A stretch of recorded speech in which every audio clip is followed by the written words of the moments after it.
In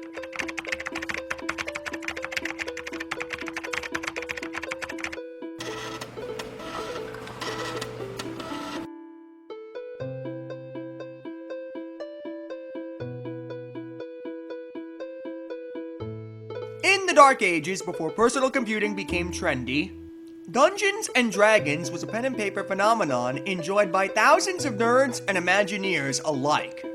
The concept of having a computer in your household was as fictitious as Captain Kirk's adventures through space, for it was at this time that the majority of computers were bulky mainframes confined to the corridors of prosperous businesses and universities. Until a trinity of upstarts worked diligently to make computing compact, inexpensive, and proficient at completing whatever tasks their users gave them. The Apple II, the TRS-80, and the Commodore PET's capabilities meant that going to distant worlds with a couple of commands was no longer a pipe dream. It didn't take long for aspiring dungeon masters to learn BASIC, a simplified programming language that was included as the standard for all these machines, and was less cumbersome to learn compared to assembly language. Several years after computers came home, we ended up getting numerous fantasy adventures with randomly generated layouts and outcomes. Usually you'd find this genre attributed to Epic's 1980 hit Rogue, hence the term's origins. In reality, there were numerous attempts by multiple people to adapt the thrilling perils of Dungeons and Dragons to these untapped machines. Wizard's Castle happened to beat the buzzer by a year. The Wizard's Castle was written in the year 1979 by Joseph R. Power, initially released for the TRS-80, but eventually found its way to every home computer at the time. We are going to be looking at the PET conversion by John O'Hare, since it's the oldest one that I was able to get working in emulation. The excerpts from the manual promise that we'll be raiding a vast subterranean castle, filled with bestial terrors and unfathomable treasures. Death and decay lurk around every corner, and dark forces could claim us if we're not cunning enough to stay out of the way of wandering dragons. What are we waiting for? This is gonna be epic! Shove the disc in, tell the computer to load it up, and...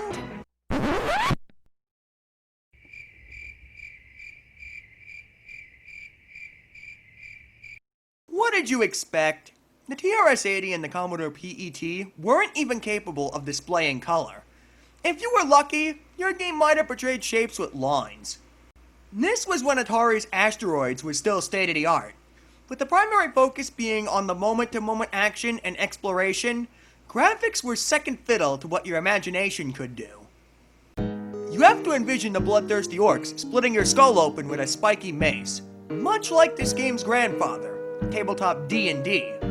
Creativity was an expectation that many game designers had for their players, considering their machines and built-in languages didn't allow anything more sophisticated to be shown until computers were more capable. With a little assistance from the Peter Jackson Lord of the Rings movies, I was able to open up my mind and put myself in the Tolkien-esque mindset expected of you to fully enjoy these games. But it's entirely understandable that two-color monochrome graphics would be off-putting to modern audiences. If you manage to push through the first age barrier, you'll find a quick reference sheet of various symbols and objects that are unexplained to you at any point in the game. In fact, you'll have no idea what you'll be doing at all if you loaded this up without any of the vital documentation that came with it. Modern audiences would be bewildered and confused at the lack of in-game directions. You see, you didn't have your fancy 1TB solid-state drives to install whatever games you wanted to. An average PET contained a whopping 8 to 16 kilobytes of memory. If you were extraordinarily lucky, you had a 32 kilobyte PET, but most people didn't. Games needed to be designed around these stringent limitations if you wanted them to sell. Therefore, it was crucial to cram vital game information into the instruction manual. Another relic of days gone by. Owning the instruction manual for a game as elaborate as this was just as crucial as loading the program at all. The game is the body and the papers are the brains, so to speak. If you don't have the instructions on you and you forgot what it said, it was entirely possible that you wouldn't be able to play the game you spent hard-earned money on. That was simply how it was back then, although there were a scant few exceptions here and there. Once you sorted through all the paperwork, you can finally start pilfering the Wizard's Castle. and it is there within that you'll discover historical innovation. Multiple different character races you can choose from are laid out before your eyes, and subsequently, 60 gold pieces for you to craft a loadout for your expedition. The Wizard's Castle is a game in which you are searching a grid-based maze for the titular wizard's most valuable possession, the mythical Orb of Zot. But it wouldn't hurt to loot any other shinies you find along the way. If nobody saw you swipe them, you never did it, right? If only it were so easy. The orb itself is well guarded by a protection spell that'll teleport you away from it once you discover the fake warp tile it's hiding itself as. So, you need to hunt the fearsome monsters around the vicinity until you slaughter the one with the magical rune staff, which will allow you to teleport into the orb chamber to claim your ultimate reward. You'll know how turn-based combat works if you played any other RPG in your life, but there are no experience points to gain here. Whatever character you build at the beginning is what you get for the entire game. Thus, one of the earliest examples of an RPG staple that persisted throughout history. Character builds!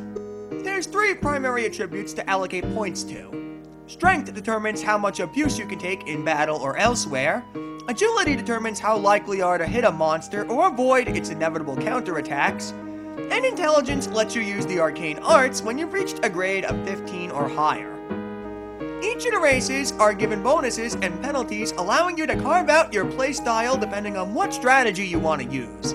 Humans are a jack of all trades, dwarves are exceptionally tough fighters, and elves are intellectually gifted, allowing them to use magic from the outset. A bog standard feature to have in a game today, but aside from the other role-playing pioneers released in 1979, this was new and exhilarating. Computer games were capable of offering much more depth and strategy than squiggly line makes Space Squid go boom. Likewise, resource management and material trade-offs fit in the same boat. You're given numerous choices on what to allocate your funds to, which offer you unique benefits. By skimping out on the best combat equipment initially, you'll be able to carry a lamp which will reveal the squares around your character for more thoughtful, strategic moves at the cost of being frailer in combat. And so on and so forth. There isn't as much to say about the core gameplay loop. Every floor is an 8x8 map with mysteries behind every unexplored corridor waiting for you to either stumble into them or reveal using your lantern if you bought one earlier. These rooms can contain numerous things within their halls, including treasure chests, drinking fountains, monster encounters, magical artifacts, and the life-saving merchants willing to sell you their wares if you have coin. Even here, in a game as old as dirt, you can influence your chances of success by choosing your battles wisely. You always start off in relatively good shape, so if there are any weaker creatures to prey upon like kobolds or orcs around, they are safe targets to pursue as you gather gold in preparation for the more formidable foes, like minotaurs and balrogs. Hey, these things only toppled the greatest wizard in all of Middle-earth. No pressure, right? Along the way, those diversions that I mentioned earlier, like unattended chests and the inviting pools of water, will tempt you into interacting with them, which can change your fate in a moment's notice, for good or ill. The water is usually tainted with stat-altering side effects, which can make you damn near unstoppable if it hastens your agility. But one can never be too confident or foolhardy, or else... Even though luck plays a part in your success, it's usually never too unreasonable, as your best judgment can avert a lot of potentially risky scenarios. And there's always the chance that you'll miss every crucial attack that you'll need to land, but that's exceedingly unlikely if your dexterity's high enough. If you're running low on hit points, run away before things go from bad to worse.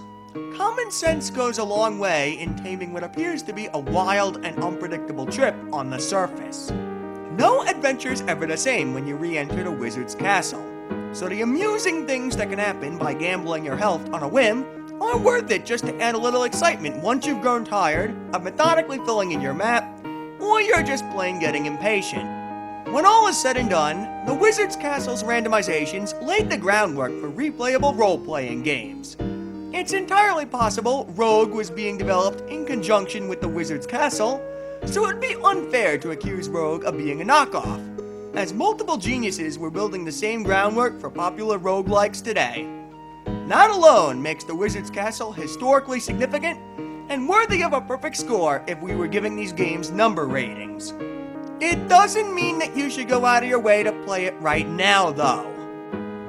A startling lack of refinement makes the Wizard's Castle exceedingly difficult to get into today. I already mentioned how you'd be rowing down a creek without a paddle if you didn't read the manual prior to playing, but the biggest killer is the complete absence of a save feature. You heard that correctly. The Wizard's Castle can be a pretty long game.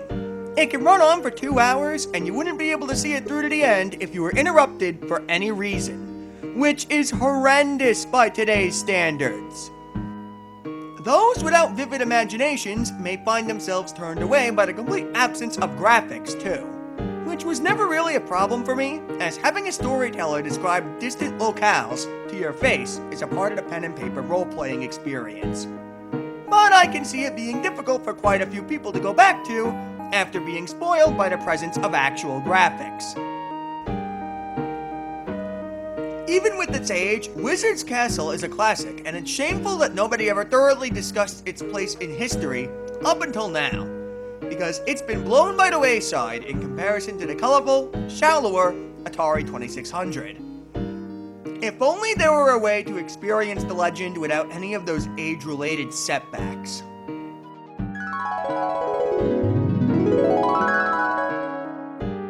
Oh! That wasn't foreshadowing at all. I had that transition completely planned in advance. That's more like it. Quality of life!